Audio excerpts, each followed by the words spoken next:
A Chinese electric sedan just posted a lower drag coefficient than the Tesla Model S, has 4 motors, and does a full 360 spin in place. It's sold in Canada right now. It is illegal to buy in the United States. Here are 10 Chinese EVs Canada gets that America is locked out of, and by the end of this list you're going to be annoyed at your own dealership. Number 10. The Nio Firefly.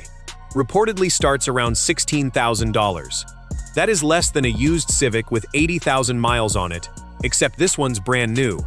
It's got a 42 kilowatt-hour battery, around 260 miles of range, and it supports battery swapping. So instead of standing at a charger for 40 minutes, you pull in and a machine swaps your dead battery for a full one in under 3 minutes.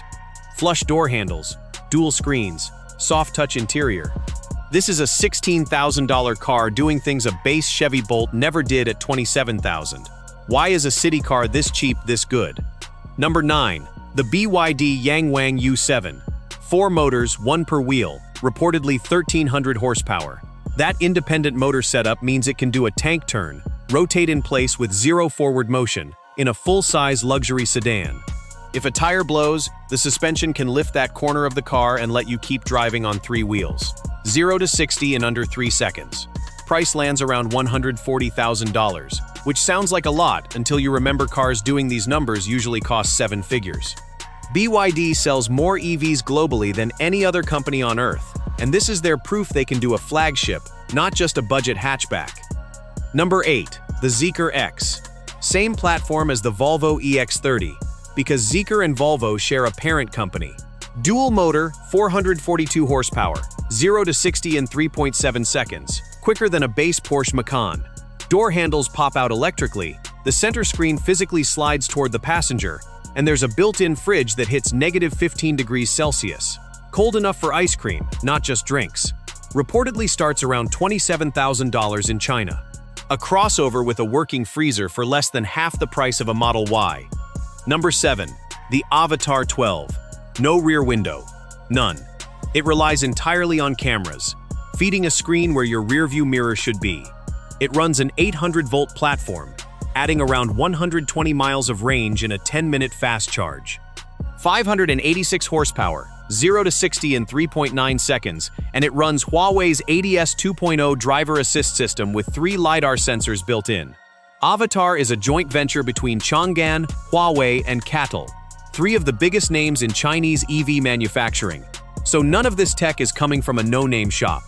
Could you trust a car with 0 rear glass? Number 6. The Mstro S800, built by Huawei and JAC Motors, specifically to go after the Mercedes Maybach and the Rolls-Royce Ghost. Over 18 feet long. Reportedly starts around $140,000. The headliner is packed with LEDs that mimic a starlit night sky, a feature Rolls-Royce charges tens of thousands extra for as an option. Here it's standard, along with a cabin scent system. A Maybach S-Class starts over $200,000 in the US. This is going after the same buyer for close to a third of the price. If this list is doing its job, there's no sponsor read coming. This channel doesn't do those. Subscribing actually helps more than you'd think. Number 5. The Nio ES6, China's best-selling luxury electric SUV last year. 0 to 60 in 4.5 seconds, all-wheel drive standard, and the same battery swap system as the Firefly. Full range back in about 3 minutes instead of sitting at a charger. There's a small AI unit on the dash that physically turns to face you when you talk to it. Reportedly priced around $50,000, putting it directly against a Tesla Model Y long range at $47,000. Except the Model Y doesn't swap batteries and doesn't have a robot watching you drive. Number 4. The Xpeng G6. The windshield doesn't stop at the top of the glass. It wraps back over the front seats like a greenhouse roof. 0 to 60 is a lazy 8 seconds, nothing to brag about, and range sits around 300 miles. But the auto park system is legitimately impressive, parallel parking itself into spots with inches of clearance while you watch from outside through the key fob. Reportedly starts around $22,000 in China.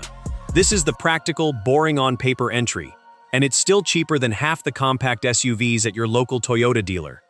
Number 3. The Nio ET9, the flagship, runs a 900-volt platform with a reported 600 kilowatt charge rate, adding around 158 miles of range in 5 minutes. The real story is the active hydraulic suspension, which reads the road and adjusts before you hit a bump. Nio has demonstrated this by putting a stack of champagne glasses on the hood and driving over speed bumps without spilling them.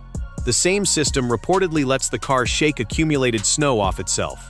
700 horsepower, starting around $112,000, aimed straight at the Porsche Panamera. Number 2. The Hongqi EHS9.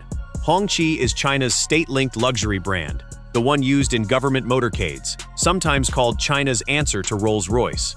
Over 17 feet long, 551 horsepower, 0 to 60 in 4.8 seconds for something this size. In Canada, it starts around 100,000 Canadian dollars, close to 75,000 US. A comparably sized Rolls-Royce Cullinan starts near $400,000 in America. Not the same badge, not the same brand equity, but the same buyer, the same size, for a fifth of the price. Number 1. The Zeekr 9X. The biggest, most powerful SUV Zeekr has built, aimed directly at the Range Rover and the Mercedes GLS. Quad motor, 1 per wheel, reportedly 1,300 horsepower, and yes, it can tank-turn a full-size SUV. It runs the same 900-volt fast-charge platform as the ET9, and it's reportedly configured as a 4-seat layout instead of 7, with a drop-down OLED screen and a cooled center console in the back. Starting price is reportedly around $100,000. If this showed up at a Cadillac or Mercedes dealership, it would outpower an Escalade and a G-Wagon while undercutting both on price. Every car on this list is currently sold or approved for sale in Canada. Not one of them is approved for sale in the United States, mostly because of tariffs and restrictions on Chinese vehicle software and hardware. Canada drew that line somewhere else entirely. So which one of these would you actually daily drive if it showed up at a dealership near you? Drop your pick below and subscribe if you want the next one of these the second it's out.